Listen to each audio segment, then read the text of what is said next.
tentei trazer aqui, assim, uma grande quantidade de imagens, imagens sobre Jesus, especificamente, né, mostrando Jesus aqui na grande maioria das imagens, para a gente poder sensibilizar os nossos corações. Mas, antes de começar, em virtude de a gente estar no Setembro Amarelo, eu queria trazer um slide, que é o slide de divulgação da Federação Espírita Brasileira, que faz um trabalho em conjunto com o CVV, né, para a gente poder divulgar para todos os nossos irmãos que, porventura, estejam passando em dificuldade, né? Diz que 188, de qualquer lugar, é grátis, que sempre tem alguém disponível para atender. E no caso da Casa Espírita, que sempre busca acolher sem julgamentos. Isso aqui é um vídeo que tem circulado na internet, que ele termina o vídeo falando justamente a respeito disso, acolher sem julgamentos. Eu achei isso aqui muito interessante de colocar no início do nosso trabalho, porque tem tudo a ver com o que a gente vai tratar, né? Porque quando a gente pensou em fazer esse trabalho da tarde de hoje, um companheiro, Vicente Oliveira, da Sociedade Espírita Jorge, mandou para a gente essa imagem aqui, né? Uma girafa, né? Pelo amor de Deus, uma girafa, entre aspas, né? Pintora, e essa girafa, ela tenta fazer a pintura da pessoa, e na hora que ela tenta fazer a pintura da pessoa, em virtude do seu pescocinho, ela só consegue desenhar o chapéu da criatura. E isso é importante para a gente, porque quando a gente vai estudar sobre a superioridade da natureza de Jesus, a gente vai ter que fazer esse estudo, né? Claro que aqui assim, é uma mensagem para a gente poder saber que aquela pessoa que está passando por dificuldade, ela tem a sua dificuldade, que diz respeito só a ela, não nos cabe, né, julgar, a gente deve acolher da melhor maneira possível, né? O objetivo inicial era esse, mas, paralelamente, a gente sempre gosta de falar a respeito da situação da gente também, quando analisar a superioridade da natureza de Jesus, não trazer pré-julgamento. Isso foi uma coisa importante que Kardec procurou desenvolver no decorrer desse estudo, no decorrer desse tempo. Não esquecemos também, né, que dentro do Evangelho segundo o Espiritismo, a gente tem lá no capítulo 6, item 5, essa belíssima frase dizendo para a gente que no cristianismo encontram-se todas as verdades.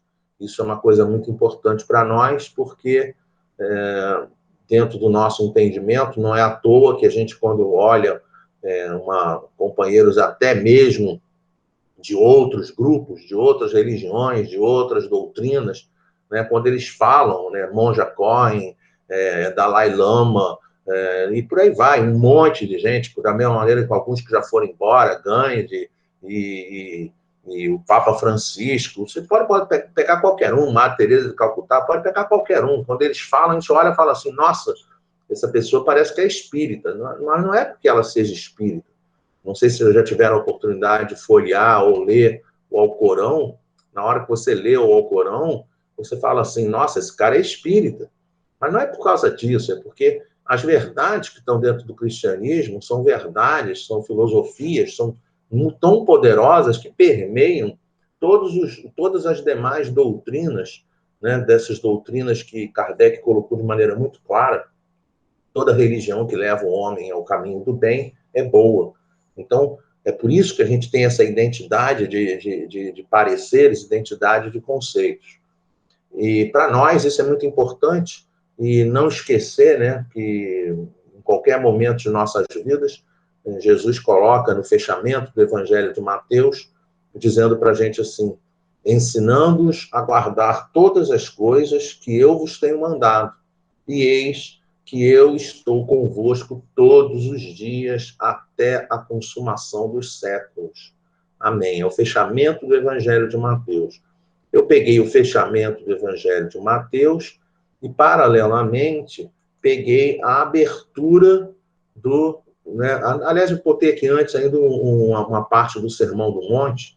Né? O Sermão do Monte é Mateus capítulo 5, 6 e 7. Também pensei em trazer esse slide para a gente. Não penseis que vim revogar a lei ou os profetas. Não vim revogar, mas cumprir. E, paralelamente, trouxe aí sim, no início do Evangelho de João, nos informando, João Batista, informando para a gente que o mundo foi feito por Jesus e o mundo não o conheceu, não o recebeu. Então, essas informações que eu trouxe aqui no início do trabalho, dessa questão de ponto de vista, né, vou revezar aqui rapidinho todos os slides, né, essa questão do ponto de vista, essa questão de que no cristianismo encontram-se todas as verdades, essa questão de que ele fala para a gente de maneira muito clara, para a gente guardar esses ensinamentos, para guardar essas questões todas que a gente tem aprendido com ele, mas não é só guardar para utilizar, guardar para trabalhar, guardar para, né, desenvolver o trabalho junto com os nossos irmãos em humanidade. Então, quando a gente vê tudo isso, né, e quando a gente vê Jesus colocando para a gente que não vem derrogar as leis, que vem, né, que está conosco o tempo todo, então tudo isso é para quê? Para a gente poder sentir no nosso coração, vindo de vários cantos, de vários momentos, de vários outros locais, né, vindo essa informação da superioridade da natureza de Jesus. Então, Kardec, ele não vai trazer para a gente um achismo, né? Ele não vai trazer achismo, ele vai trazer justamente essas constatações, ele vai tentar raciocinar e nos guiar nos pensamentos, né, indo na direção dessa grandeza de Jesus, que estará conosco até a consumação dos séculos. Esse estudo é estudo da Gênese, capítulo 15, dos Milagres do Evangelho, itens 1 e 2. Então, o que nós fizemos? Como todos os nossos estudos, a gente preserva o código kardeciano, copia, né, e cola, traz o texto do jeito que está, tá? Não são tantos slides assim, e vamos analisar de acordo com o que ele traz para a gente. Então, ele começa para a gente falando assim: os fatos relatados no Evangelho e que foram até agora considerados miraculosos pertencem, na sua maioria, à ordem dos fenômenos psíquicos, isto é, os que têm como causa primeira as faculdades e os atributos da alma. Então, para a gente poder desmontar da nossa cabeça que dentro da doutrina espírita nós não vamos considerar as questões como sendo milagres.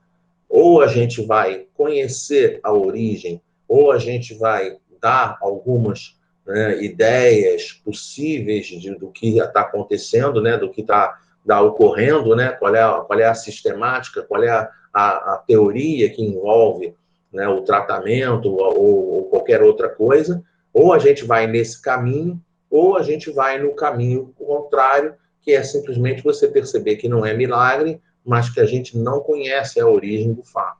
Então, isso a gente não conhece agora, deixa passar um tempinho, vamos deixar o tempo adiante, vamos em frente, né? E vai chegar o dia que a gente vai, com toda certeza, aprender a respeito das situações.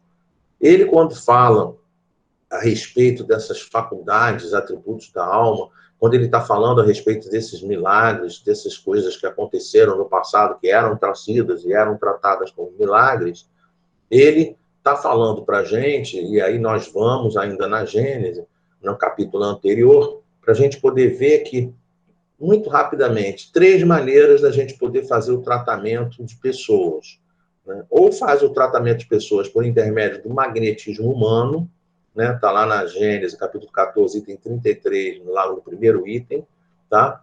Ou vai fazer por intermédio do magnetismo espiritual. Magnetismo humano, o que vai acontecer? Os recursos são fornecidos pelo trabalhador, pelo ser humano. Só ele transmite os recursos, né? Então, obviamente, a Gênese diz que depende da força da vontade desse indivíduo e da qualidade do fluido, da qualidade da pessoa, qualidade do estado psíquico, do estado de saúde, do estado que a pessoa possui. É interessante a gente ver que dentro desse magnetismo, né, a pessoa vai aplicar um magnetismo, vai aplicar 2 magnetismos, daqui a pouco vai aplicar 3, e já daqui a pouco ela não vai conseguir aplicar muito mais, porque ela já não tem mais recurso para doar, né? Se a gente vai em alguns tratamentos, né, que a gente conhece, né, por exemplo, eu me lembro da minha avó, que era jorei, né, aquele negócio da igreja messiânica, né, não sei nem como é que é ainda o nome hoje em dia, mas naquela época, né, década de 70, era a igreja messiânica.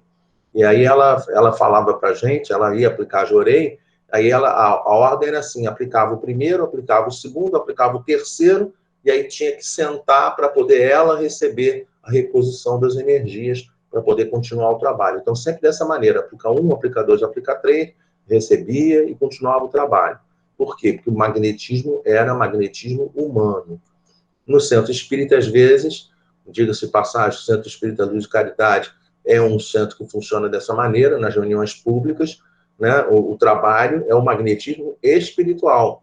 Durante a reunião, benfeitores espirituais vão caminhando durante a reunião, durante a palestra, e vão ministrando o passe, vão ministrando esse magnetismo, doando essa energia para cada um de nós que estamos frequentando a instituição. Eu tenho assim uma convicção muito grande a respeito a respeito dessa situação, no sentido de que, mesmo nas nossas casas, mesmo nós aqui, do jeito como nós aqui estamos aqui reunidos nesse momento, nós estamos contando com a presença desses benfeitores, né, com recursos trazidos por eles, né, com ação direta sobre, aqui no caso, Allan Kardec, na Gênese, lá no item 33, no segundo item dele, né, segunda parte dele, segundo, não é parágrafo, né, é porque ele tem primeiro, segundo e terceiro, né, no segundo, ele coloca que recurso fornecido por benfeitores com ação direta sobre o doente. A gente não precisa ser doente, é sobre qualquer um de nós vamos estar sempre recebendo esse recurso de magnetismo espiritual. São as hipóteses que Kardec está trazendo para a gente, né? Essa é a teoria do assunto, para a gente poder entender o que ele vai trazer no parágrafo seguinte. Magnetismo espiritual, semi-espiritual, humano-espiritual ou misto. Né? Também no Centro Espírita Luz e Caridade, ao final da palestra, eventualmente, eu já vi isso acontecer, né? Nós vamos aplicar um passe numa companheira que está necessitando. Então, nesse momento, o que vai acontecer? Ela vai receber os recursos do médium, né? A imagem, eu não sei como é que está, se está grande ou está pequena aí para vocês, tem gente que pode estar vendo no computador, tem gente que pode estar vendo no celular. No computador fica muito claro, porque eu coloquei setas pretas para poder designar a vibração trazida pelo médium e setas amarelas para poder designar a ação dos espíritos benfeitores que estão também doando energia, né, para o companheiro que vai, no caso o médium, que vai doar os fluidos, né? Então ele vai ser efetivamente um intermediário, né? Os recursos são dados pelo médium, pelos espíritos, né? Eu coloquei aqui assim as setas que os espíritos doam, setas grandes, porque é uma coisa muito interessante, porque, né, o espírito, o benfeitor vai doar para a gente mais do que a gente doa para a pessoa que está recebendo o passe, de maneira que ela vai ser muito beneficiada e nós também vamos ser muito beneficiados, mesmo sendo trabalhadores. Então, é muito comum, inclusive, dentro da casa espírita, a gente às vezes está aplicando um passe, você aplica o passe, quando você termina de aplicar o passe, você está melhor do que você entrou para aplicar o passe. Tá? Então, isso é uma coisa super comum de acontecer. Da mesma maneira, pelo magnetismo espiritual, que era aquele anterior, né, também acontece, das vezes, a gente chegar na casa espírita não está 100%. Às vezes acontece, eu tenho relatos de companheiros que participaram de estudos até virtuais, né, e aí o companheiro conta para mim, assim, me contou isso, né, que iniciou o trabalho com uma dor no ombro e quando terminou o trabalho não estava mais com dor no ombro. Claro que aquilo ali não foi por um acaso, porque, só para ter uma ideia, ele reclamava dessa dor do ombro há mais de uma semana, consecutivamente. E justamente no horário da reunião, aquela dor passou e ele não apresentou mais a dor. Então, isso a gente, com toda certeza, pode atribuir ao magnetismo espiritual que esses benfeitores derramam, né, em grande quantidade em favor de cada um de nós. Por que a gente está dizendo isso? Para que a gente está trazendo esse conceito? Porque o Kardec, né, continua o texto do capítulo 15, né, do item 1, dizendo assim, confrontando-os com os que ficaram descritos, né, confrontando-os com os que ficaram descritos e explicados no capítulo anterior, reconhecer-se-á sem dificuldade que há entre eles identidade de causa e de efeito. O que isso significa? Significa que, quando você analisa as curas que Jesus fez, quando você vai analisar aqueles milagres, aqueles eventos que aconteceram na história de Jesus, você vai perceber que, de alguma maneira ou de outra, conseguem ser explicados por qualquer um desses caminhos que estão aqui. Tá? Daqui a pouco a gente vai perceber e vai aprofundar um pouquinho mais essa observação. De qualquer maneira, ele diz assim: a história registra outros fatos análogos em todos os tempos e no seio de todos os povos, pela razão de que, desde que há almas encarnadas e desencarnadas, os mesmos efeitos forçosamente se produziam. E aí eu lembrei, né, de um companheiro, não sei se vocês já ouviram falar, né, na internet hoje em dia é muito fácil, entra no Google, né, digita Andrew Jackson Davis, e aí você vai ter uma biografia dele, tem um monte de livro, tem um monte de coisa a respeito desse companheiro nosso. Ele era um médium, assim, extraordinário, né, só para vocês poderem ter uma ideia, dentro dos antecedentes, assim, da doutrina espírita, a gente teve a existência de vários médiums muito interessantes, mas irmãs Fox e todas aquelas médiums que trabalharam com Kardec, mas, assim, da época ali né, anterior, né, antes de Kardec, esse Andrew Jackson Davis, ele era muito interessante porque ele olhava o corpo humano, ele olhava para a pessoa, ele era como se fosse uma máquina de raio-x ambulante, né? Ele olhava para a pessoa e olhava dentro da pessoa os órgãos coloridos. Então, ele olhando os órgãos coloridos, ele conseguia saber quando tinha um órgão que estava mais escuro, que não estava com aquela coloração natural, ele conseguia saber e dizer que a pessoa estava com um problema específico naquele órgão. E aí, através do conhecimento que foi extremamente, vastamente difundido por Mesmer, né, a parte do magnetismo, ele tinha, então, a oportunidade, por intermédio de magnetismo, tentar fazer a cura, tentar produzir a cura para aquele indivíduo. Né? Então, isso aqui é uma coisa extraordinária, né? Um outro elemento, um outro antecessor da doutrina espírita, chamado Emanuel Swedenborg, né, um sueco. O Swedenborg se colocou como um dos mentores dele, né, um dos companheiros que iam assistir ele durante essa aproximação, durante os trabalhos que ele ia fazer dentro da doutrina espírita. Então, são coisas assim muito interessantes, só para a gente poder ver. Eu trouxe aqui um indivíduo, tá? Trouxe um indivíduo. Se a gente for procurar, né, eu até posso perguntar aqui para vocês: alguém lembra de outro indivíduo que trabalhava dessa maneira? Alguém já viu esse tipo de coisa, da pessoa ter evidência, né? Eu conheci também outra pessoa, me lembro do Gerson Simões, lá da Rádio Rio de Janeiro. O Gerson, de vez em quando, ele tinha uns insights, né? E aí ele pegava e falava assim: fulano, você está com problema na parte urinária. Fulano, você está com problema na parte do estômago. Você está com problema nos... E aí ele pegava, falava com a pessoa, dava as dicas para a pessoa, tá? Não sei se vocês já ouviram a respeito disso. Já ouviram? Alguém já ouviu falar disso? Estou falando sozinho? Alô?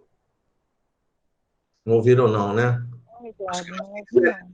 Isso, que pode falar mesmo, não tem problema não. Fala, Desirê. Não ouvi falar, não. É a primeira vez que eu ouço essa informação. Só, Eu também não ouvi falar, não. Não ouvi falar. Só para vocês terem uma noção, lógico que não é um trabalho dessa forma aqui assim, mas a Federação Espírita Brasileira, se você pegar, levar o seu nome lá na Avenida Passos, lógico que agora talvez não esteja funcionando essa atividade, mas normalmente, fora a Covid, você leva o teu nome, endereço completo, só isso, nome e endereço completo, tá?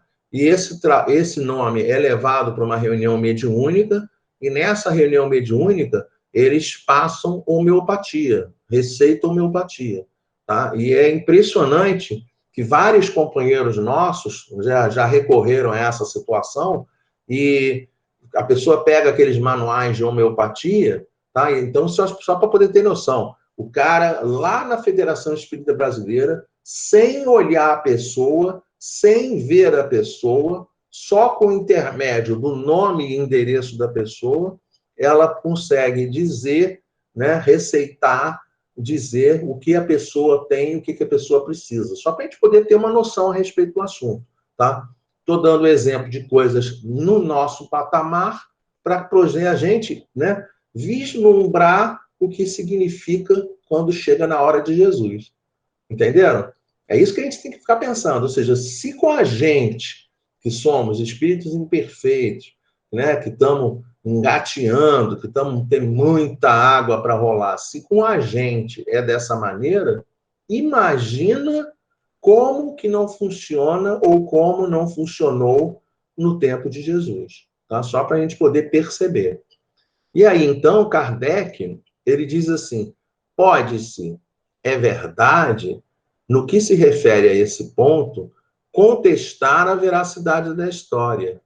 Mas hoje, lá no tempo de Kardec, 1868, eles se produzem sob os nossos olhos. E, por assim dizer, à vontade e por indivíduos que nada têm de excepcionais. Nós fomos lá na Revista Espírita, de setembro de 1865, tem um trabalho que é intitulado A Cura de uma Fratura, que relata que uma companheira chamada, né, uma senhora, não vou saber falar esse nome em francês, né, Maurel, vou falar assim mesmo, portuguesado mesmo, e todo mundo está entendendo, né?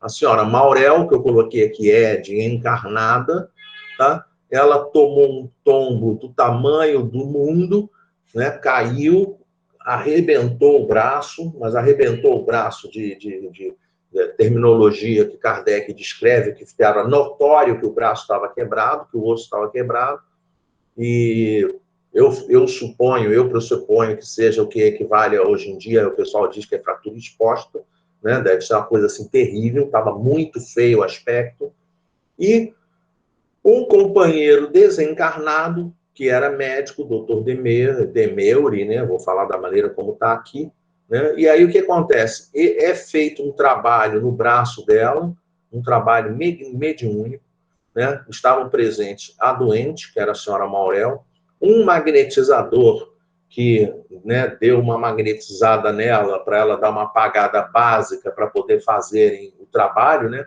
Seria o equivalente à questão da anestesia. E o desencarnado, o doutor Demeuri, simplesmente fez o seguinte, né? Ele puxava o braço dela, fazendo toda a redução e colocando o braço no lugar. E se isso não fosse suficiente, ele fez o trabalho mais de uma vez em mais de uma oportunidade, porque era uma fratura muito difícil, era uma fratura muito difícil, e aí ele botava no lugar, girava o braço para poder acertar o posicionamento. Está tudo isso descrito lá na Revista Espírita em 1865. Kardec descrevendo tudinho para a gente. Então, é impressionante isso, né? Porque dentro das nossas pesquisas, a gente vê coisas assim extraordinárias, né? E aí é interessante a gente ver diferenças, né? Por exemplo, que tem companheiros que são magnetizadores, tá? Que são aqueles que fazem o trabalho que vai na direção daquele magnetismo humano, e tem médium de cura, tá? Que também é uma outra circunstância. Sobre essa questão de magnetizador, por exemplo, tem na história, não encontrei o nome do cara, eu pesquisei, tentei lembrar, muito estudo, muita anotação, muito negócio, eu acabo que eu não consigo encontrar, às vezes, a informação, tá? E aí, tenho paciência, né? Quem trouxe essa informação dentro de um seminário foi o Álvaro Crispino, né? Conhecido nosso, então é pessoa de idônea, né? E o Álvaro conta que um determinado companheiro, magnetizador, curava as pessoas pelo simples imposição das mãos, curava mesmo, ia curando, e aí foi preso por charlatanismo, e aí qual não é a surpresa que quando ele vai diante do delegado lá, do juiz, ele vira e fala assim pro juiz, fala para ele assim, olha, seu juiz, olha, vocês estão me prendendo, tudo bem, mas eu tenho como demonstrar que eu sou capaz de curar. O cara não consegue explicar por que ele é capaz de curar, mas ele diz que ele é capaz de curar. E aí pede para trazerem um animal, né, uma ovelha, um bicho, né, um animal. O animal é colocado na frente dele, é meio grosseira a imagem, mas só para a gente poder ter uma noção, ele simplesmente vai lá e quebra, né, uma das pernas do animal na frente de todo mundo, e aí ele fala assim, agora que eu já acabei de quebrar, eu vou curar esse animal. E aí ele pega, bota no lugar, faz a magnetização e o animal sai andando. E aí, lógico, que não foi preso, né? Então, são coisas assim, entre aspas, milagres, entre aspas, extraordinárias, mas que a nossa doutrina espírita, aqui na Gênesis, consegue explicar como isso funciona. Claro que não é qualquer pessoa que faz, mas Allan Kardec informa que qualquer um de nós é capaz de fazer desde que se esforce, desde que treine, desde que tenha essa vontade firme de conseguir desenvolver esse tipo de magnetismo, né? Claro que eu também imagino que não deva ser uma coisa que a gente consiga fazer altas coisas, né? Mas está assim escrito, então a gente reproduz como está escrito na Gênesis. E aí ele diz assim, basta o fato da reprodução de um fenômeno em condições idênticas para provar que ele é possível e se acha submetido a uma lei, não sendo, portanto, miraculoso. E aí lembrei, né, de uma coisa assim que tem nos acompanhado já há muitos anos, né, no que diz respeito aqui ao Dr. Bezerra de Menezes, porque nos trabalhos espirituais da Agremiação Espírita Francisco de Paula sempre estiveram presentes, né, eu não vou botar sempre, né, mas vou corrigir, né, porque comecei a dar um trabalho mediúnico, estavam sempre presentes franciscanos de Paula e médicos e enfermeiros da falange do Dr. Bezerra de Menezes. Com o passar do tempo, também começaram a participar das reuniões mediúnicas espíritos da falange de Francisco de Assis, né? Com o passar do tempo, começaram a fazer também parte da tarefa espíritos da falange de Clara de Assis, né? Então, só para a gente poder entender que vários companheiros espíritos participam dos trabalhos espirituais na casa espírita e ajudam dentro do desenvolvimento dessas atividades, né, nos centros espíritas, tá? A gente vê também a mesma coisa acontecendo com a irmã Sheila. Lembrei, né, de um evento, né, não sei se vocês lembram. Vocês lembram do Gigante Deitado? Lembram do Jerônimo Mendonça? Jerônimo Mendonça, para quem não lembra, ele era um companheiro, né, que intitulado, né, chamado de Gigante Deitado. Ele era tetraplégico, cego, né, e ele já doente, já bem doente, né, ele teve uma hemorragia na região aqui na parte baixa aqui do ventre, uma hemorragia de grande porte, tá, uma hemorragia grande, né, os médicos na época desenganaram, disseram que não tem jeito, vai morrer, não tem jeito, né? E aí o que ele fez, né? Ele sangrando pediu para ir na presença do Chico Xavier. Ele vai na presença do Chico Xavier, o Chico olha para ele, fala uma frase extraordinária, né? Que ele diz assim: nossa, Jerônimo, como você tá bonito. Você, né? O cara quase morrendo com uma hemorragia monstra. E o Chico pega e fala isso, né? Diz assim: você parece uma rosa vermelha, né? De tanto sangue que tinha em cima do lençol que cobria ele. E aí o Chico Xavier vai e coloca a mão diretamente em cima do ventre, e qual não é a surpresa, como a hemorragia para totalmente. Emmanuel chega, se apresenta e diz assim para o Chico, né? E aí o Chico fala com o Jerônimo Mendonça, fala assim: Jerônimo, o Emmanuel está dizendo que essa hemorragia que você está passando, ela está acontecendo porque você está se achando um coitadinho. né? Então, ou seja, nenhum cara que é tetraplégico e cego é um coitadinho dentro da obra da criação. Importante a gente perceber é o trabalho da cura que o Chico fez pela imposição das mãos. Lembrei também do Frei Luiz, lá em Jacarepaguá, né? Nós aqui no Rio temos essa referência. E temos outras tantas referências no Brasil, tá? Não são só essas referências de trabalho de cura que a gente tem, não, tá? Se a gente der uma pesquisada, conversar, tenho certeza que cada um de vocês já, eventualmente, já deve ter ouvido falar de outros locais, né? De outros espíritos, de outros companheiros que fazem esse tipo de atendimento, tá? Alguém gostaria de fazer algum comentário? Alguém lembra de algum outro trabalho desse gênero? Eduardo, existe um centro em Cascadura que já me falaram em relação a isso.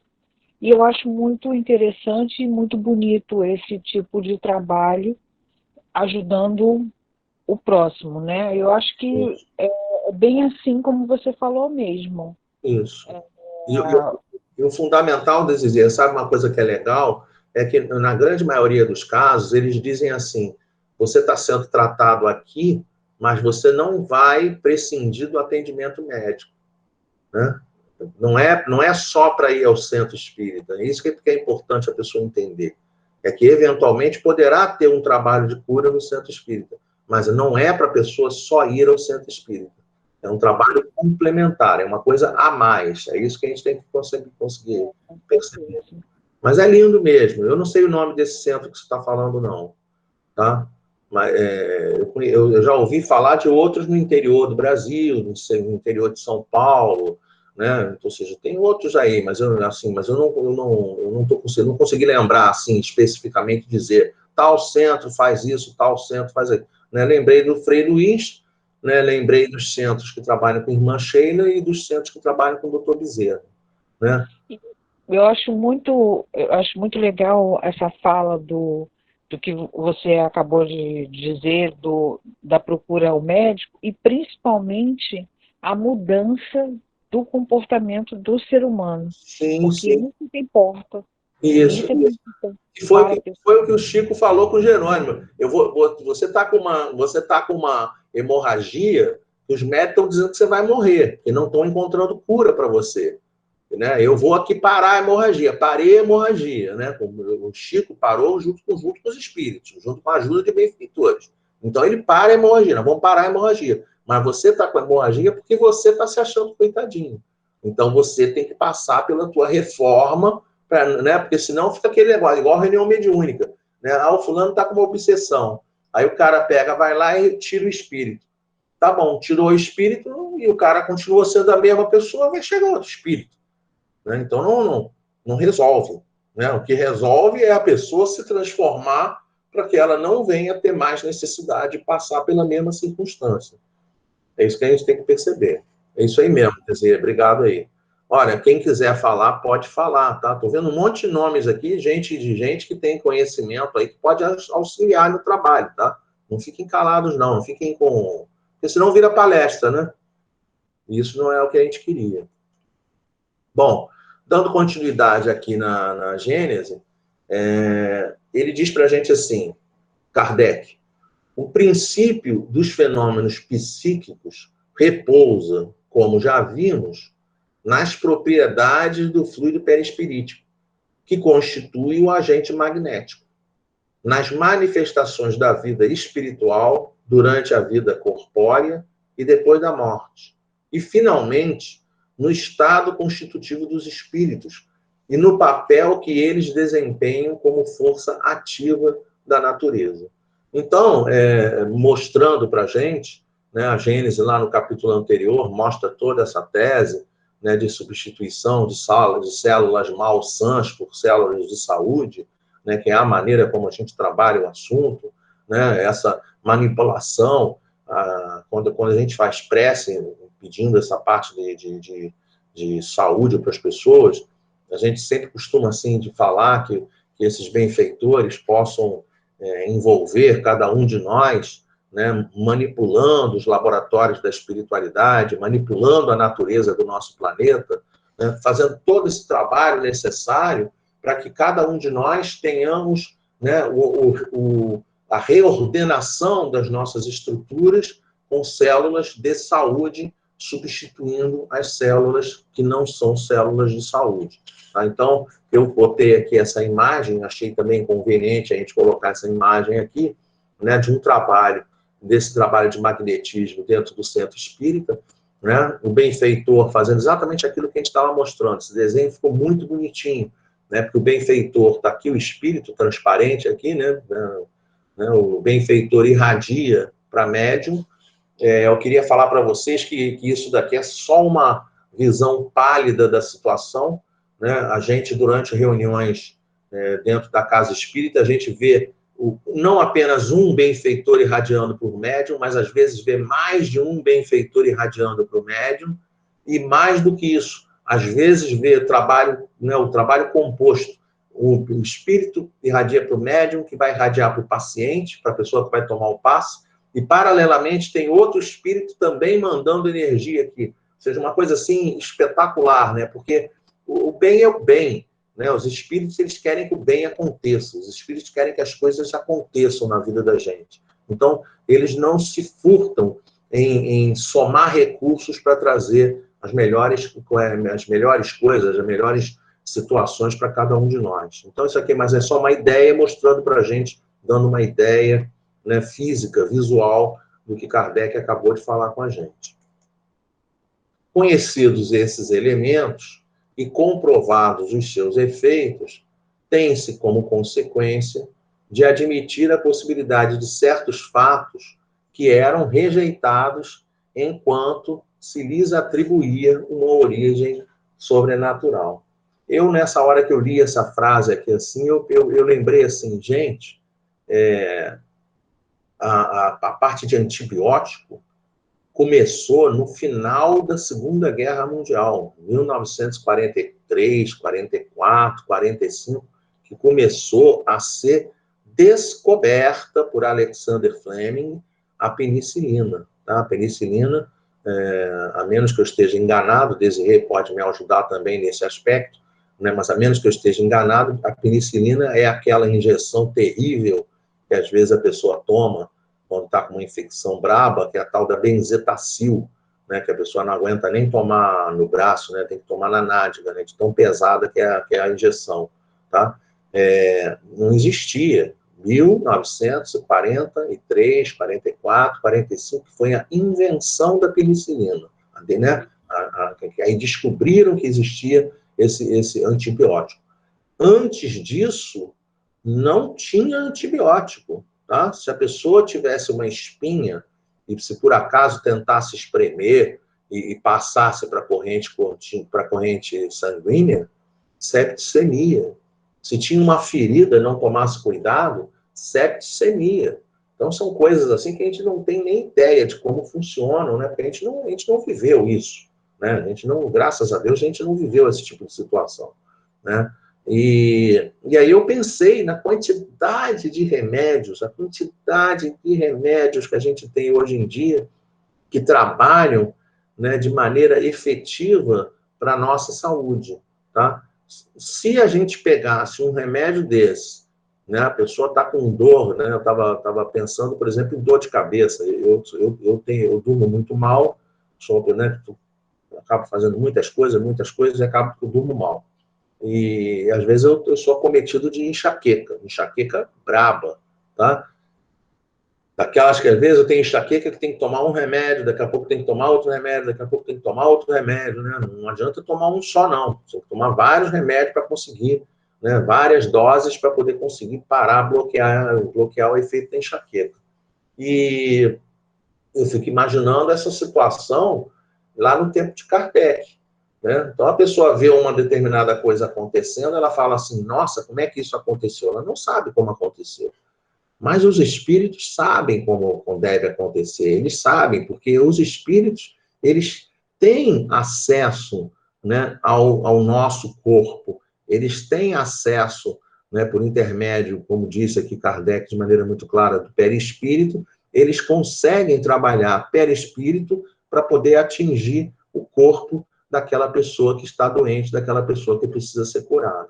Então, o que era trabalhado e era admitido como sendo, né, como sendo coisas rejeitadas, como sendo origem sobrenatural lá naquela época, hoje em dia a gente já sabe que não precisa, que não é dessa forma que funciona.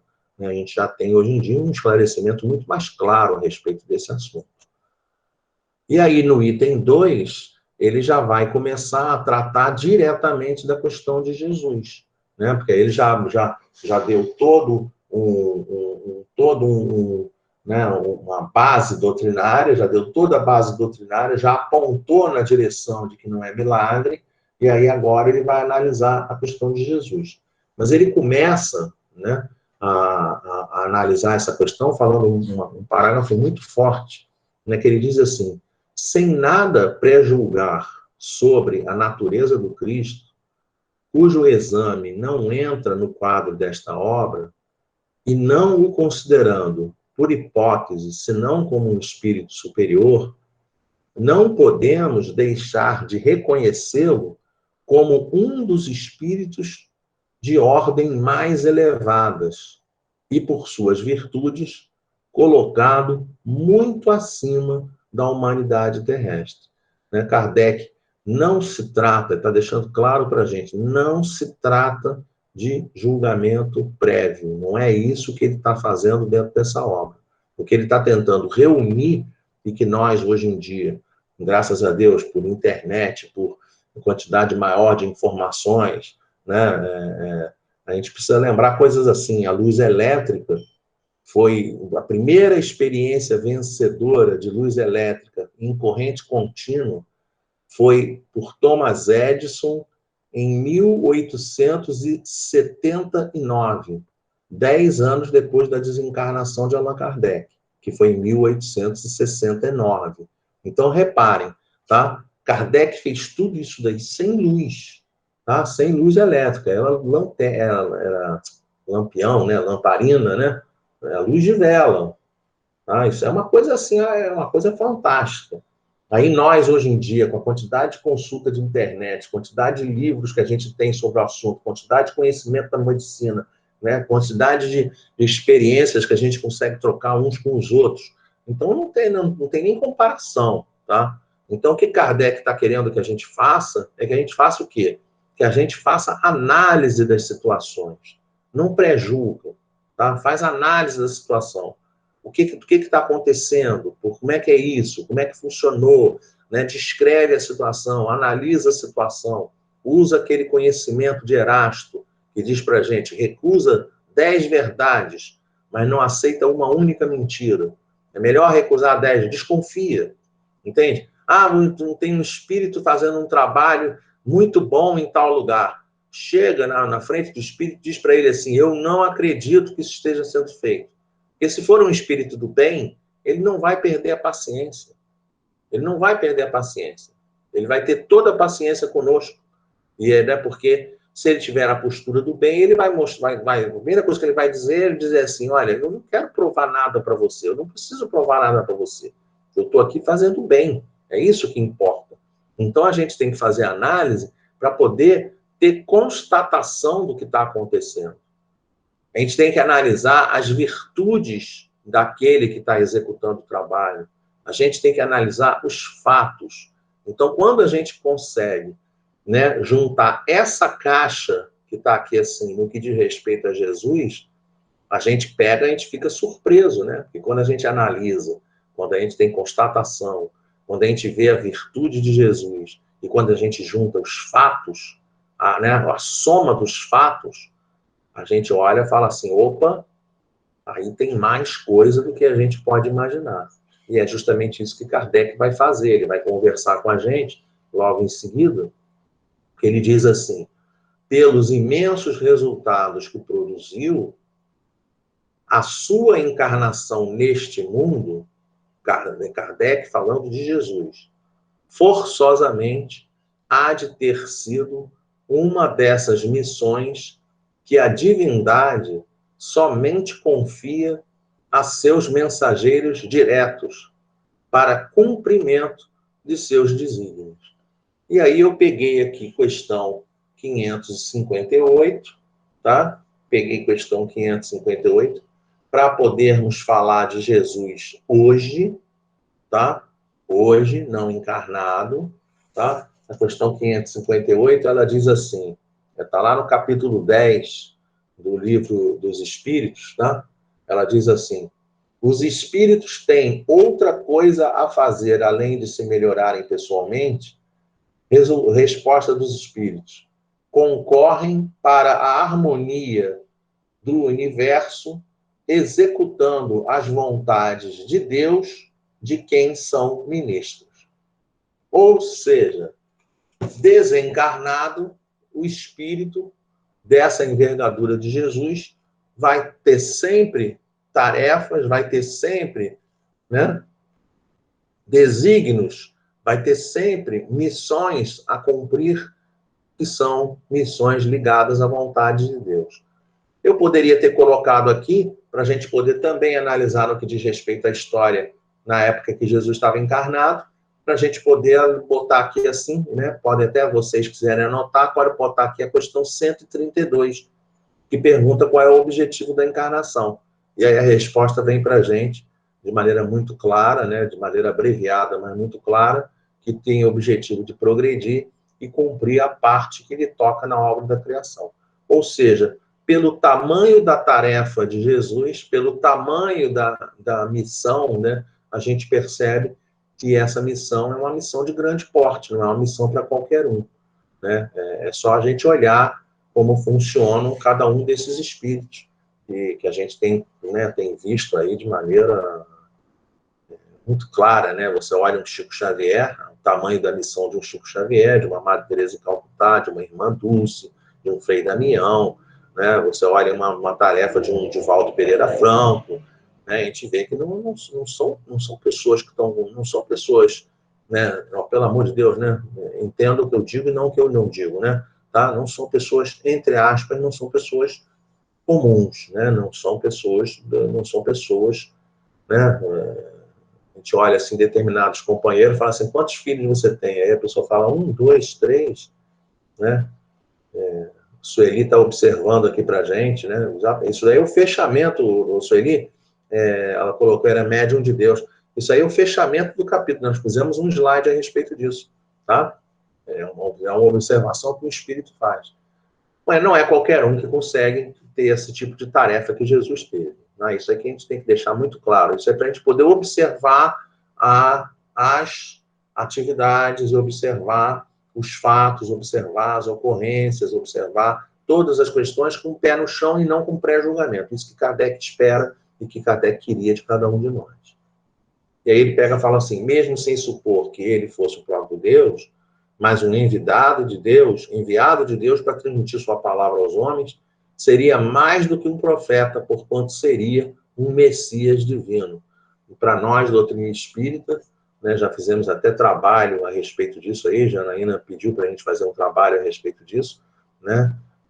Não sei nem se foi Janaína ou foi Desirê que passou para a gente falar sobre Jesus não é Deus, né? Jesus é diferente de Deus, de maneira muito clara, né? E Jesus fala isso dezenas de vezes, né?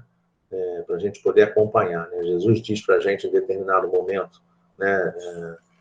Bom mestre, aí ele pega e fala, bom não, bom somente meu Pai que está nos céus. Né? Então ele, de maneira muito clara, eu e meu Pai somos uno, né? Já trazer essa informação do uno para a gente, daqui a pouco a gente vai voltar a ela, né? Então ele fala de maneira, identifica de maneira muito clara a diferença entre as coisas, tá? Eu não venho trazer os meus ensinamentos, venho trazer os ensinos de meu Pai que está nos céus. Ele o tempo todo repete, o tempo todo ele deixa claro que ele não é Deus. Jesus é uma coisa, Deus é outra. Só para a gente poder entender. Como homem, Kardec diz, tinha a organização dos seres carnais. Mas, como espírito puro, eu colori de maneira diferente aqui, tá? E às vezes as pessoas perguntam para a gente assim, mas quem é que disse que Jesus é espírito puro? Quem disse que Jesus é espírito puro é Allan Kardec, no item 2 do capítulo 15, né, do livro A Gênese, tá bom? Editado em 1868, já final da das suas edições, então não é um livro que está sendo trazido por um acaso, não é uma informação que está sendo solta no espaço de maneira leviana, tá? Isso aí já é entendimento bastante claro na cabeça de Kardec. Desprendido da matéria em verde, tá? Por que desprendido da matéria em verde? Tá? Eu até botei aqui do lado, aqui, Livro dos Espíritos, questão 112, tá? Para a gente poder ir lá na 112, com muita paciência, né? Porque essa é a grande situação da doutrina espírita. A gente tem que pegar os livros, né, todas as obras, e tem que combinar os estudos. Né? Estuda a Gênese, mas mistura a Gênese com o Livro dos Médiuns, mistura a Gênese com o Evangelho, mistura a Gênese com o Livro dos Espíritos. A doutrina espírita, aí você vai ver que estou fazendo aqui com a minha mão, a doutrina espírita é uma coisa assim, ó, tá? É uma coisa assim, totalmente uma coisa amarrada na outra, sabe? É assim, totalmente trincada, totalmente, entende? É totalmente, ela é um emaranhado de informações totalmente cravados, uma coisa muito coesa, muito poderosa. Então, a gente pega uma informação aqui dentro da Gênese, né, Kardec afirmando para a gente, né, como o homem tinha a organização dos seres carnais, mas como espírito puro, desprendido da matéria. Aí você vai lá no Livro dos Espíritos, da 112, aí diz assim: nenhuma influência da matéria, superioridade intelectual e moral absoluta com relação aos espíritos das outras ordens. Tá? Então, tema do nosso estudo, superioridade da natureza de Jesus. Estamos lendo nesse parágrafo a senha do trabalho, porque ele está categorizado como espírito puro, desprendido da matéria. Eu vou repetir o item 112. Características gerais, primeira ordem, espíritos puros, estou lendo aqui Livro dos Espíritos, nenhuma influência da matéria, superioridade intelectual e moral absoluta com relação aos espíritos das outras ordens. Isso é muito importante para a gente, né? Para a gente poder ter ideia. E aí ele diz aqui, continuando o texto, diz assim: então Jesus havia de viver mais da vida espiritual do que da vida corpórea, de cujas fraquezas não era passível. Tá? Ele não era passível das fraquezas da vida material, da vida corpórea. Tá? Isso para a gente é muito forte. Né? Eu trouxe aqui uma imagem editada, né? Olhem um semblante de Jesus. Tá? Eu nem risquei a imagem, não, tá? Porque eu não me atrevi a riscar uma imagem, mesmo uma imagem retocada, uma imagem, né?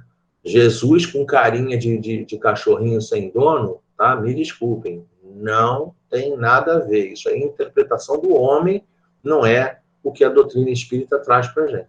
Doutrina espírita é esse daqui, ó. Imagine que tem um X aqui. Esse daqui não é Jesus, tá? Jesus mostrando os dentes, mostrando garras, né? Não sei se vocês, espero que não, né? Mas já viram, né? Provavelmente, pessoas quando estão com muita raiva, né? A pessoa quando está com muita raiva, ela faz assim, com o dente, assim, né? E quando ela está com muito mais raiva, ela faz assim: eu queria pegar fulano, né? Isso aqui são as coisas lá do nosso passado, né? São as garras, são as presas que são utilizadas para machucar os nossos oponentes lá do passado, tá? Então, não cabe em Jesus, não cabe, né, esse chorinho bobo, cachorrinho sem dono, Jesus ficou bravo, Jesus ficou com raiva, nada disso cabe num espírito da ordem de Jesus. Tá? A gente tem que deixar isso muito claro. Eduardo? Fala, querido. Eu estou vendo uma série no Netflix, fala sobre Maria de Magdala. Sim. São 60 capítulos, né? Então, aparece muito sobre a vida de Jesus. E o Jesus que eles apresentam para a gente é a imagem do homem mesmo, né? É o Jesus que não tem controle das suas emoções, que se irrita, que chora quando vê alguém sofrendo. Assim, a única coisa ruim do filme é justamente essa imagem que ele passa de Jesus, que a gente sabe que jamais pela condição evolutiva de Jesus, como espírito puro, que você afirmou aí, né? Que todos nós sabemos, né? Jamais ele iria se descontrolar emocionalmente perante qualquer tipo de situação. Claro. Né? E quando ele olha para a gente, né, Luiz? Quando ele olha para a gente, nós somos crianças, né? Então assim, você chega para uma criança de 3, 4 anos, né, na evangelização, chega para a criança, pergunta para a criança assim, 7 vezes 7. Ela vai olhar e vai falar, sei lá, caramba. Ela não vai saber responder que é 49, tá? E nós não vamos ter julgamento com ela por ela não saber que dá 49, porque ela é uma criança, ela não sabe que dá 49, entende? Eu me lembro de crianças, por exemplo, quando vão falar alguma coisa, né? Um menino, né? Meus filhos são 3 meninos. Então, eles não falavam assim, eu sabia, porque na cabeça deles, sabia era alguma coisa relativa à mulher, né? Uma menina sabia, um menino sabia, entendeu? Então, eles falavam assim, eu sabia. Eu vou criticar o garoto porque ele fala sabio ao invés de sabia. Ele fala eu sabo ao invés de sabia, eu sei. Eu não vou criticar ele. Então, Jesus olhava para as nossas dores, né, com toda certeza olhava e olha para as nossas dores, para as nossas dificuldades, entendendo o estágio evolutivo que nós nos encontramos. Né? Entendendo que nós passamos por isso, porque nós pedimos, está lá dentro do Livro dos Espíritos, né? Questões 258, 259, 814, planejamento da reencarnação. Então, ele sabe de tudo isso. Né? Então, realmente é fundamental, mas acaba que esses filmes são bons também, porque a gente consegue ver a história, né? E aí a gente pega e fala assim, é a interpretação. Lembra lá no início? Por isso que eu trouxe aquele slide, Luiz Cláudio, lá no início do trabalho, o slide da girafa, né? Porque esse é o ponto de vista o ponto de vista deles, né? O cara entende dessa maneira. Então, a gente olha para ele e fala, legal, você entende assim. Nós não vamos entender assim. A gente vai entender de outra maneira, né? Uma coisa que eu também acho importante até a gente falar é que nessas características de espírito puro que Kardec traz para a gente, fala que o espírito puro não tem nenhuma paixão. Né? Sim. Isso não significa que ele não tenha sentimento, que ele não sinta alguma coisa diante de alguma situação. Sim. É diferente porque ele está num estágio tão avançado que a gente não tem condições de fazer uma análise psicológica do que é um sentimento para um espírito puro. Então, é porque a gente, às vezes, conforme você mesmo falou, eles retratam a ideia de Jesus nos filmes, na televisão, nas séries que passam aí, sentindo coisas que cabem a nós sentir, que são paixões nossas, né? Obviamente porque a gente não conhece qual é a paixão de um espírito puro, né? Mas ele sente alguma coisa. Ele fala, Jesus... Mas olha só, o Luiz Cláudio, é por isso que a gente tem que ir no Livro dos Espíritos, tá? Olha a frase que é dita aqui assim, item 113, tá? Questão ou item 113 do Livro dos Espíritos. Ele diz o seguinte aqui para a gente, gozam de inalterável felicidade, tá? Inalterável, não tem outro tipo de sentimento. É inalterável. E aí ele diz, por que é inalterável? Porque não estão sujeitos nem às necessidades, nem às vicissitudes da vida material. Entende? Eles não estão sujeitos. As paixões que a gente diz, né, isso aí estudo lá da frente, lá 913 do Livro dos Espíritos, se eu não me engano. Estou falando de cabeça aqui, posso estar errado, tá? Pelo amor de Deus. Tá? Nesse ponto aí, não vou, eu posso até olhar aqui, porque eu estou com o livro na mão. Né? Eu acho que é 913, que fala de paixões. 907, a partir da 907, vai falar das paixões, tá? 913 é egoísmo. Então, 907 paixões. Quando você vai estudar as paixões no Livro dos Espíritos, eles mostram para a gente que a paixão, ela não é negativa. Ela não é uma coisa negativa. O que é negativa é a exacerbação da paixão. E o espírito puro não vai ter exacerbação da paixão. Entende? É diferente da gente. Por que a gente diz assim, nós, assim, no nosso linguajar, do nosso cotidiano, a gente diz assim, porque se apaixonar não é bom. Vocês já ouviram essa frase, não já ouviram? Sim, muitas vezes. Não é isso que a gente ouve? Mas é dessa forma porque a gente, quando tem a paixão, a gente exacerba. A gente excede, a gente avança sinal, a gente faz mais do que deveria. E é uma coisa que o espírito puro não vai fazer. Porque ele a felicidade dele é inalterável. Ele está sempre... Ele olha para a pessoa conseguiu fazer, ele fala, legal. Se ela não conseguiu fazer, ele fala assim, legal, daqui a pouco ela vai conseguir. Porque ele sabe o tamanho de cada pessoa, ele entende o tamanho de cada pessoa, ele compreende a situação de que cada pessoa está passando.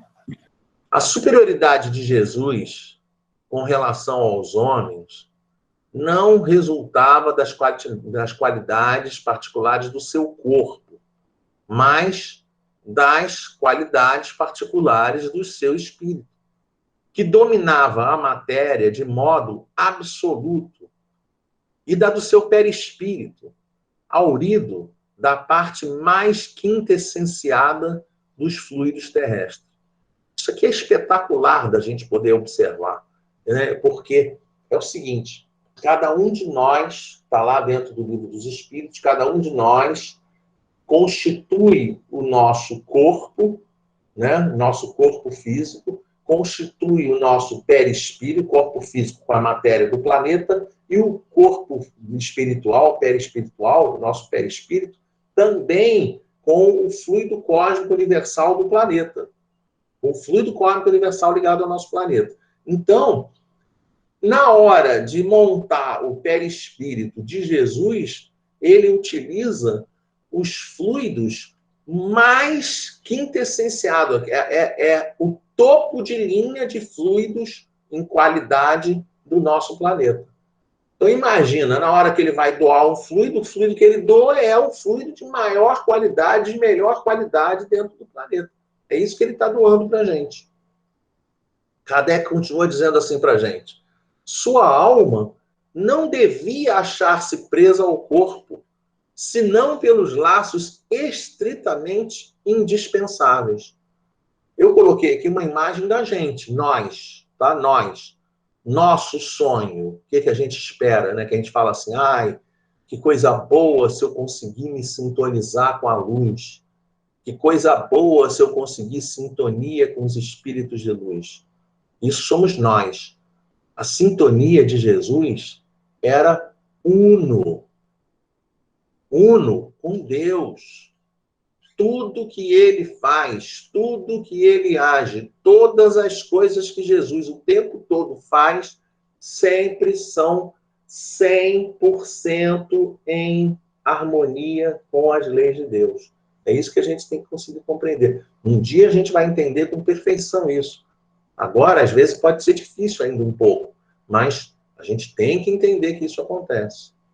Aí ele diz assim, Kardec, constantemente desprendida, ela, de certo, vamos ver quem é esse ela aqui, vou voltar aqui assim, sua alma, tá? Então, constantemente desprendida, a sua alma de Jesus, de certo, lhe dava dupla vista, não só permanente, como de excepcional penetração, e muito superior a que comumente possuem os homens comuns. Então, eu pensei assim, Emmanuel Swedenborg, mentor de Andrew Jackson Davis, Emmanuel Swedenborg, enquanto encarnado, tinha dupla vista, Andrew Jackson Davis, enquanto encarnado, tinha como se fosse um raio-x ambulante, ele olhava para a pessoa, sabia, olhando a pessoa, sabia como é que era o órgão da pessoa, qual era o órgão doente. Eu fico imaginando que Jesus deveria ser uma máquina que a gente nem sabe como é que é essa máquina. Mas, Cláudio, a gente não sabe como é que essa máquina funciona de Jesus. Deve ser uma coisa tipo assim, é um raio-x mais uma tomografia computadorizada, mais uma ressonância magnética, mais vovó viu a uva, mais Ivo viu a Eva, sei lá o que ele tinha de tanto poder. Ele devia bater o olho. A gente olha, né, são fatos, gente, isso aí são coisas descritas no Evangelho. A gente olha a descrição de Jesus convocando aquele companheiro Natanael, que vai ser o apóstolo Bartolomeu. Jesus está andando com Filipe, ele olha assim, lá à distância, lá longe, longe da onde eles estavam, ele olha e vê Natanael sentado embaixo de uma figueira. E aí ele olha para o Filipe e fala para o Filipe assim, Filipe, vai lá chamar aquele camarada que está lá. Isso são coisas que são assim impensáveis no nosso padrão. A gente não tem a menor noção de como isso consegue funcionar. Mas a gente viu acontecer. A gente vê acontecer dia a dia. E aí ele diz assim, o mesmo havia dar-se nele com relação a todos os fenômenos que dependem dos fluidos perispiríticos ou psíquicos. Então, Jesus, eu botei essa imagem aqui assim para a gente poder se imaginar diante de Jesus. Nós, espíritos de terceira ordem, espíritos imperfeitos, habitantes, né? Lembrando aqui, a gente sempre faz com a mão, né? Ó, mundos primitivos, expiações e provas, segundo patamar, terceiro patamar, mundo de regeneração, quarto patamar, mundos ditosos, último patamar, mundo celeste. A gente está aqui no segundo patamar, mundo de expiações e provas. Nós estamos aqui no segundo patamar.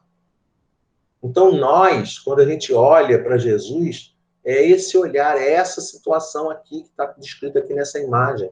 É Jesus olhando para a gente como nós, criancinhas.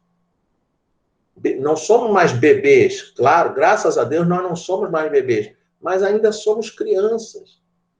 Saindo de criança, vamos ser jovenzinhos ainda. Tem muita água para rolar, tem muita água para a gente aprender, tem muita coisa para a gente aprender.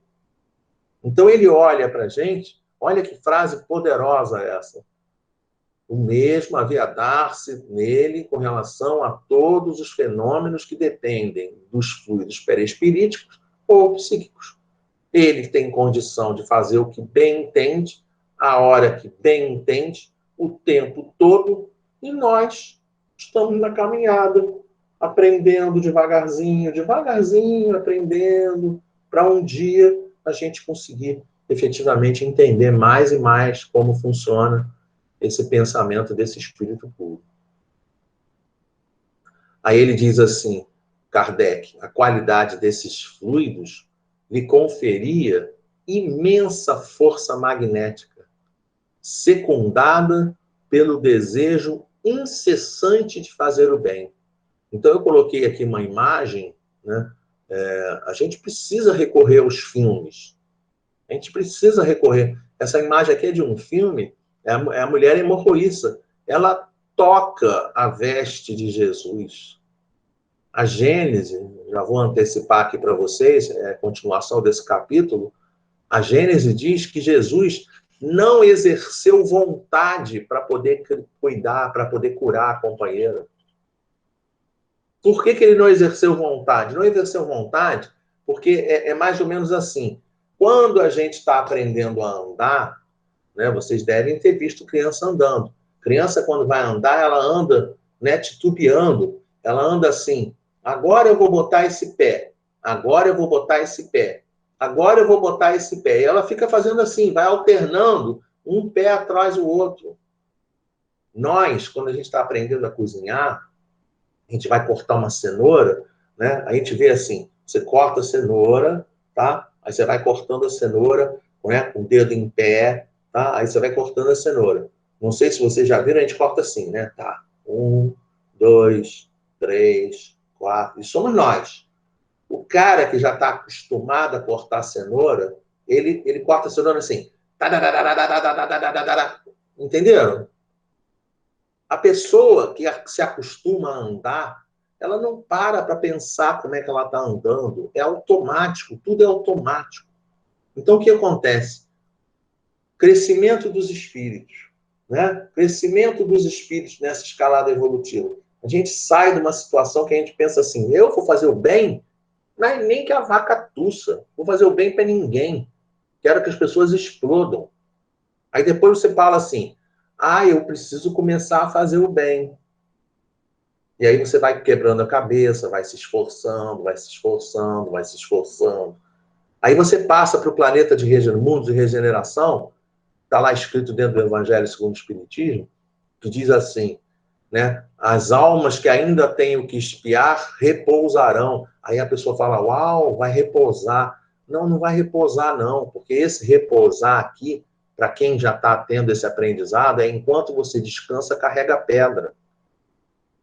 E aí você vai pegar e vai ter, finalmente, no mundo ditoso, o bem sobrepuja o mal.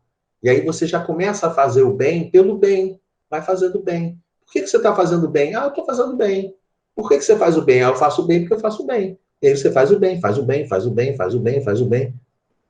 Patamar de Jesus, o bem acontece mesmo, o bem acontece automaticamente. A gente não consegue compreender como isso funciona.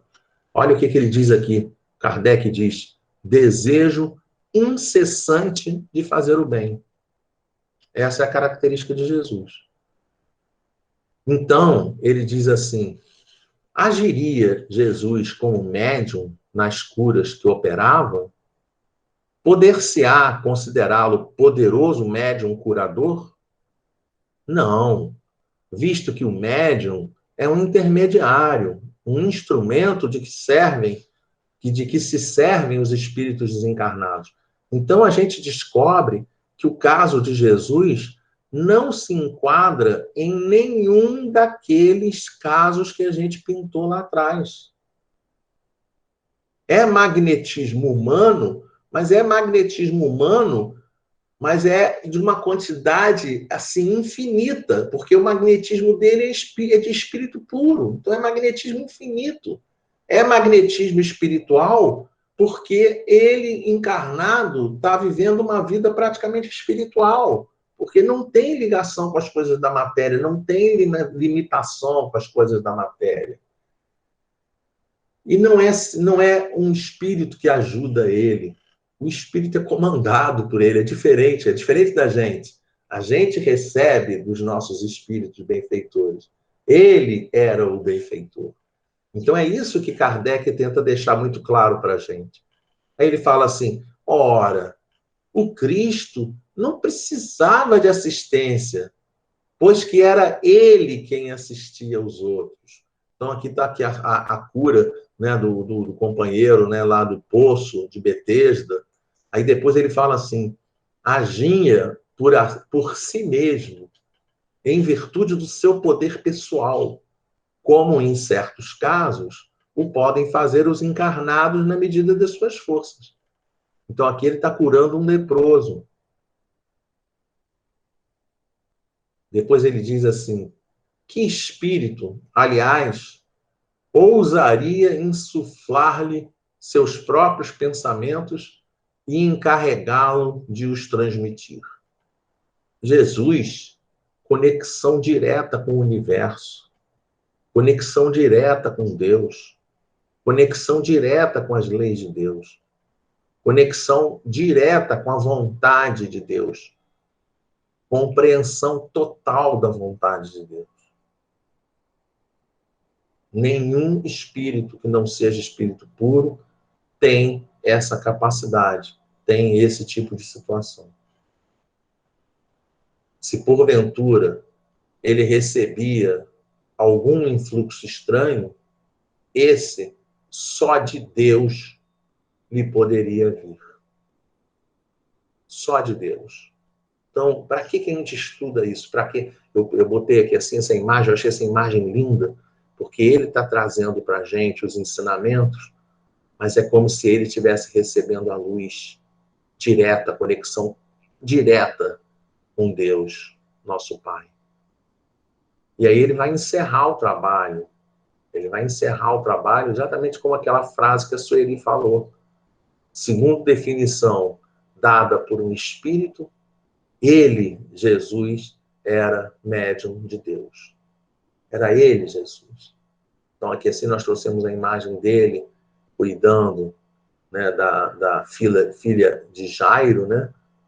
Então ele fala, menina, levanta-te, né? Olha que coisa. Por que ele pode falar, levanta-te?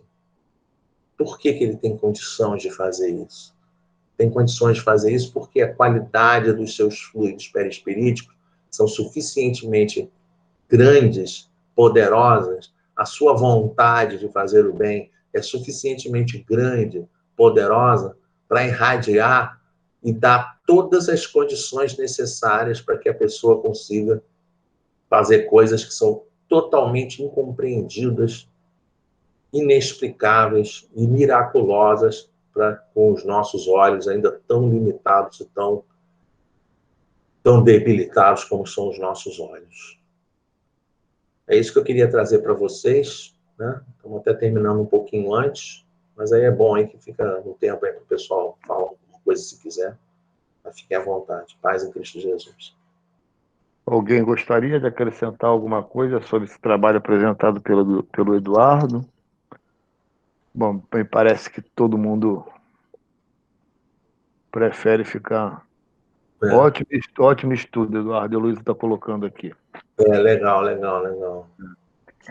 Vocês podem colocar a avaliação de vocês aí no chat e também lá no nosso WhatsApp, lá na reunião Grupo Família. E depois a gente passa para o Eduardo. O pessoal está colocando aí muito bom, foi muito bom, ótimo estudo, emocionante. Então a gente agradece. Emocionante. Estou com saudade de vocês. Pois é. Breve, ano que vem a gente está junto, novamente, presencialmente. Então a gente agradece aí o Eduardo pelo trabalho que ele trouxe para a gente. É sempre importante estudarmos acerca de Jesus, né? Uma vez que ele é o nosso exemplo, nosso guia, né? E o modelo a ser seguido. Então, por esse fato, é muito importante a gente estar sempre estudando a respeito de Jesus, para que a gente possa melhorar as nossas condições e um dia nos colocarmos do lado dele, né? Estarmos na mesma condição como espírito puro, né? Vamos então fazer uma prece, agradecer a Deus por esse momento, por essa tarde que tivemos. Senhor Jesus, nós te agradecemos mais uma vez pela tarde que tivemos, por esse encontro gostoso, onde pudemos aprender um pouco mais sobre ti, quando estiveste conosco e como tu se nos apresenta. Possamos, mestre querido, cada vez mais buscarmos aprender não só sobre ti, mas sobre toda essa doutrina que tanto tem nos ensinado a respeito da vida, da nossa existência. Envolve, mestre querido, a cada um de nós, com a tua paz, com a tua luz e com o teu amor. E que possamos, outras vezes, estarmos novamente reunidos em teu nome.